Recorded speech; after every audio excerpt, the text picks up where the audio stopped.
માત્ર 1,40,000 રૂપિયામાં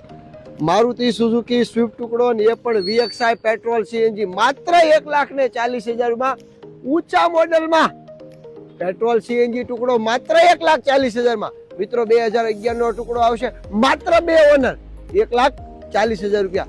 petrol CNG RTO માન્ય માત્ર 2 ઓનર 2011 મોડેલ માત્ર 1,40,000 માં અને એ પણ ટાઢું બોળ AC સાથે હા મિત્રો લેજિન સરપ્રાઈઝ ફોર પ્રજાપતિ ઓટો કન્સલ હું તમારા માટે એક સરપ્રાઈઝ ગણો તો પણ ચાલે કેમ કે માત્ર 1,40,000 માં 2011 નો ટુકડો સ્વિફ્ટ VXI લેવો છું અને એ પણ પેટ્રોલ CNG હા મિત્રો ખૂબ સરસ વ્હાઇટ કલરમાં જો ગાડીની વાત કરું ને તો એકદમ ટાયર પણ આપ જોઈ શકો છો નવા આવશે કન્ડિશન ફર્સ્ટ ક્લાસ આવશે અને માત્ર 1,40,000 રૂપિયા કિંમત આવશે જો ગાડીની વાત કરું તો 2011 નો ચોથો મહિનો આવશે 2 ઓનર આવશે પેટ્રોલ CNG આવશે અને